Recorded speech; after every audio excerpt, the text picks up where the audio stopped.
ये घटना है कैलिफोर्निया शहर के एक घर की, जिसमें एक शादीशुदा जोड़ा रहता था। लड़के का नाम रॉय और लड़की का जेसिका था। उस रात बारिश की तेज गिरते बूंदों के अलावा आसपास कुछ भी सुनाई नहीं दे रहा था, जैसे चारों तरफ सन्नाटा पसरा हो। तभी हम देखते हैं घर के अंदर रॉय और जेसिका की किसी बात को लेकर बहस हो रही है।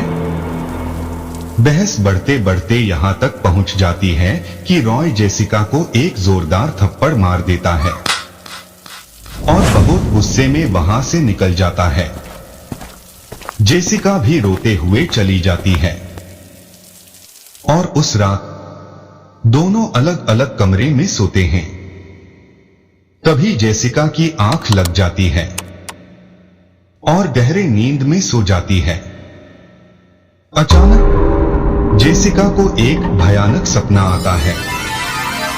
वो सपने में देखती है कि रॉय सोफे पे सोया हुआ है और उसको नीचे के तहखाने से दरवाजे के खटखटाने और पीटने की तेज आवाज सुनाई देता है और वह डर जाता है।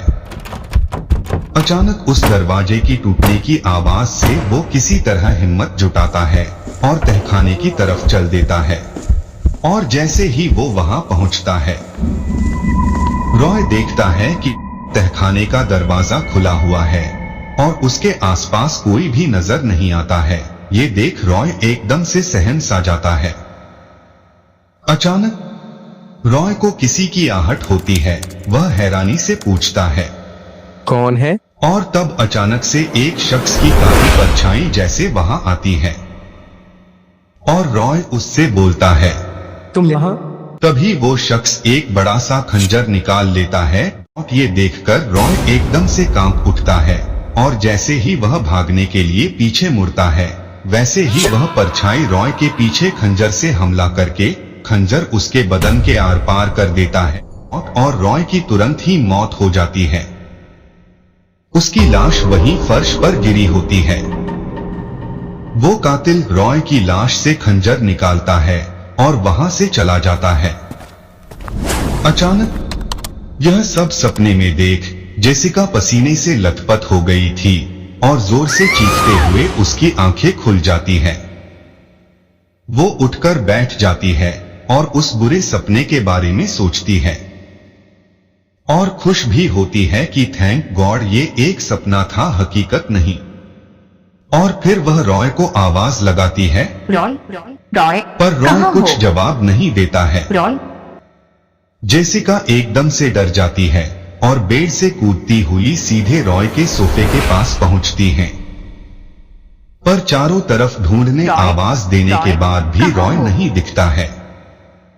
जेसिका का शक तब और गहरा होने लगा और जैसा उसने सपने में देखा था, भागते हुए उस तहखाने में पहुंचती है और उसने जो देखा, जोर से चिल्लाते हुए रॉय की लाश से लिपट जाती है और जोर जोर से रोने लगती है। उसका वो मनहूस सपना हकीकत बन चुका था। उसको कुछ भी समझ नहीं आता है। जेसिका किसी तरह खुद को संभालती है और पुलिस को फोन करके सारी घटना बताती है और बुत बन के बैठ जाती है। तभी वहां एक पुलिस ऑफिसर पहुंचता है और जेसिका से रॉय के लाश के बारे में पूछता है। जेसिका कुछ नहीं बोलती है, बस उस ऑफिसर को इशारे में बताती है। ऑफिसर फौरन बॉडी के पास पहुंच के देखता है कि जिस हथियार से रॉय का खून हुआ है वो वहां से गायब है। ऑफिसर इधर उधर सबूतों को ढूंढने लगता है, पर कोई भी सबूत नजर नहीं आता है। अचानक उसकी नजर तहखाने में लगे सीसीटीवी कैमरे पे पड़ जाता है और फौरन जेसिका से पूछता है, क्या ये कैमरा ठीक है? जेसिका हाँ में सर हिलाती है। ऑफिसर उस कैमरे की वीडियो देखने सीसीटीवी रूम में जाता है और कल रात की फुटेज देखता है। जेसिका भी बहुत उत्सुकता से उस वीडियो को देखने लगती है और उस वीडियो में जो दिखता है, पुलिस ऑफिसर और जेसिका दोनों दंग रह गए। रॉय का वो कातिल जिसका चेहरा जेसिका अपने सपने में नहीं देख पाई थी, वो कातिल खुद जेसिका ही थी। खुद जेसिका। ये क्या हुआ? ये कैसे हो सकता है? कोई सपने में किसी की सच में जान कैसे ले सकता है? ये सब सवाल पुलिस ऑफिसर के दिमाग में उठने लगता है और उसको सब कुछ समझ आ जाता है। वो ऑफिसर तुरंत ही एक दिमाग के डॉक्टर को वहां बुलाता है। वो डॉक्टर और पुलिस ऑफिसर जेसिका को एक कमरे में ले जाकर पूछताछ करना शुरू कर देते हैं। जेसिका की पूरी बात सुनने के बाद डॉक्टर कहते हैं कि ये एक मानसिक बीमारी है। इसमें उस रोगी का सपना उसके ऊपर इतना हावी हो जाता है कि वो सचमुच में वो सब कर देता है जो उसको सपने के रूप में दिखाई देता है। और कल रात जेसिका और रॉय की लड़ाई के वजह से तुम बहुत गुस्से में थी, गुस्से में आकर उसको जान से मार डाला। जेसिका डॉक्टर की ये सारी बातें सुनकर अपना सिर पकड़ लेती है और खुद को कोसने लगती है, ये मैंने क्या कर दिया। पर जेसिका को अभी भी इस पर विश्वास नहीं हो पाता कि मैंने ही रॉय का खून किया।